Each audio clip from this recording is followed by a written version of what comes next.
Hi guys, welcome back to my channel. ఈరోజు మన recipe వచ్చేసి బెండకాయ కర్రీ. సింపుల్ వేలో ఈజీగా ఎలా చేయాలో చూసేద్దామా. ముందుగా బెండకాయలు అయితే ఇలా కట్ చేసుకొని పెట్టుకోవాలి. తర్వాత మిక్సీ జార్ తీసుకొని అందులో 2 టొమాటోలు పెద్దవి వేసుకొని ఇలా గ్రైండ్ చేసుకొని మెత్తటి పేస్ట్లా చేసుకొని పెట్టుకోవాలండి. ఇప్పుడు స్టవ్ ఆన్ చేసుకొని స్టవ్ మీద ప్యాన్ పెట్టుకొని ప్యాన్ కొంచెం హీట్ అయ్యాక అందులో 3 టేబుల్ స్పూన్స్ వరకు ఆయిల్ అయితే వేసుకోవాలండి. ఆయిల్ మనకి కొంచెం ఎక్కువే పడుతుంది, ఎందుకంటే మనకి ముక్కలు అయితే ఇందులో ఫ్రై చేయాలి కాబట్టి ఫస్ట్గా. ఇప్పుడు ఆయిల్ కొంచెం హీట్ అయ్యాక బెండకాయ ముక్కలు మనం కట్ చేసి పెట్టుకున్నాం కదండి, అవి అన్నీ ఇందులో వేసుకోవాలి. చూడండి, ఇందులో వేసుకొని బాగా మనం ఫ్రై చేసుకోవాలండి. ఒక 2-3 మినిట్స్ వరకు మనం ఇలా ఫ్రై చేసుకుంటే ముక్కలు కొంచెం మెత్తబడి ఒక 20% అయితే మనకి ఉడుకుతాయండి. చూడండి, ఇలా వచ్చాయి కదండి, మెత్తగా దగ్గర పడుతుంది, మెత్తగా కూడా కొంచెం అయ్యాయి.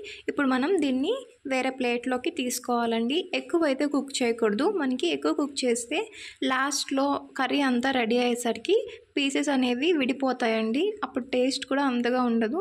ఇలా అయితే మనం ప్లేట్లోకి తీసేసుకుందాం. తర్వాత అదే ప్యాన్లో పోపు దినుసులు అనేవి వేసుకోవాలండి. కొంచెం చిటపట్లాడాక పచ్చిమిర్చి ఒక 3-4 వరకు తీసుకొని ఇలా కట్ చేసుకొని వేసుకోవాలండి. అందులోనే కరివేపాకు వేసుకొని బాగా కలుపుకోవాలి. తర్వాత ఆనియన్స్ 2 పెద్దవి చిన్న ముక్కలుగా కట్ చేసుకొని ఇందులో వేసుకోవాలండి. వేసుకొని బాగా ఫ్రై చేసుకోవాలి. ఆనియన్స్ అనేవి కలర్ మారేంత వరకు అయితే మనం ఫ్రై చేసుకోవాలండి. మనకి బ్రౌనిష్ కలర్ వచ్చేంత వరకు మనమైతే ఫ్రై చేసుకుందామండి. చూస్తున్నారు కదా, ఇలా వచ్చేంత వరకు ఫ్రై చేసుకొని ఇందులో కచ్చాపచ్చాగా దంచిపెట్టుకున్న అల్లం వెల్లుల్లి పేస్ట్ అనేది వేసుకొని బాగా పచ్చివాసన పోయేంత వరకు ఫ్రై చేసుకోవాలండి.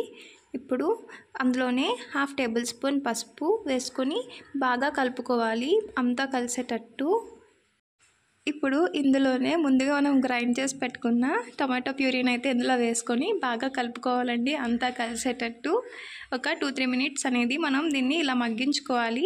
ఇప్పుడైతే మనకి ఆయిల్ అనేది పైకి తేలుతుందండి, చూసారు కదా. దాన్ని అయితే మళ్ళీ ఇలా కలుపుకొని అందులో 2 టేబుల్ స్పూన్స్ ధనియాల పొడి, 2 టేబుల్ స్పూన్స్ గరం మసాలా వేసుకొని అయితే మనం బాగా కలుపుకోవాలండి. ఇక్కడ చూడండి, ఈ కన్సిస్టెన్సీ రావాలి మనకి.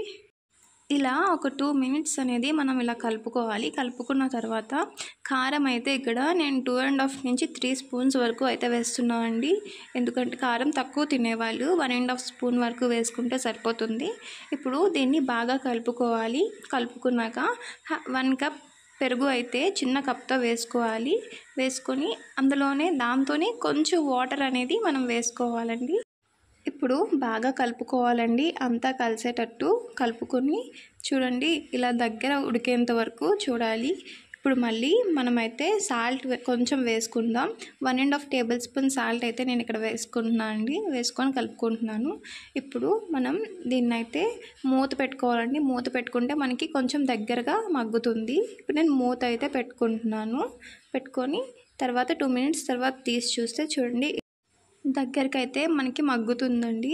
ఇప్పుడు ఇలా ఆయిల్ అయితే మనకి పైకి తేలినప్పుడు మనం ముందుగా వేయించి పెట్టుకున్న బెండకాయ ముక్కలను అయితే అందులో వేసుకొని బాగా కలుపుకోవాలండి. ముక్కలన్నిటికీ పట్టేటట్టు కింద నుంచి పై వరకు ఇలా మనం కలుపుకోవాలి. ఒక 2-3 మినిట్స్ వరకు ఇలా మనం కలుపుతూనే ఉండాలండి. ఎక్కువ స్ట్రెస్ అయితే ఇవ్వకూడదు, ముక్కలు అయితే విడిపోతాయండి. జస్ట్ లైట్గా మనం అటు ఇటు కలుపుతున్నట్టయితే కలుపుకోవాలండి. ఇలా కలుపుకున్న తర్వాత మనకి ఇలా ఆయిల్ అనేది పైకి తేలుతున్నట్టయితే ఉంటుందండి. ఇప్పుడు మనకి ఒక 80% అయితే కుక్ అయినట్టు, మిగతా 20% అయితే మనం ఇలా 1 గ్లాస్ ఆఫ్ వాటర్ వేసుకొని ఇలా బాగా కలుపుకోవాలండి. కలుపుకొని దీన్ని ఇంకా బాగా దగ్గరకు వచ్చేటట్టు మగ్గించుకుంటే మనకి కర్రీ అయితే రెడీ అయిపోయినట్టే.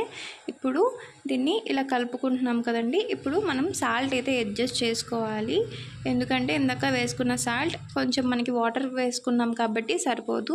ఇప్పుడు సాల్ట్ మనకు కావాల్సినంత రుచికి తగ్గట్టు చూసుకొని అడ్జస్ట్ చేసుకోవాలండి. చేసుకున్నాక చూడండి, ఇలా ఆయిల్ అనేది పైకి తేలుతూ దగ్గర పడుతుంది కదా, మనకైతే కర్రీ అనేది ఇప్పుడు రెడీ అయిపోయినట్టే. చూడండి, ఇందులో మనం కొత్తిమీర అనేది పైన ఇలా జల్లుకొని బాగా కలుపుకోవాలండి. కలుపుకొని మనకైతే ఇప్పుడు కర్రీ అనేది టోటల్గా రెడీ అయిపోయినట్టే అండి. ఇప్పుడు మనం దీన్ని సర్వింగ్ బౌల్లోకి తీసుకొని సర్వ్ చేసేసుకోవడమే అండి. చూడండి ముక్క అనేది ముక్కలాగే ఉంటూ కర్రీ అనేది చాలా బాగా వచ్చింది.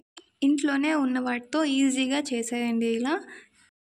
వీడియో నచ్చితే లైక్ చేయండి, షేర్ చేయండి, సబ్స్క్రైబ్ చేయండి.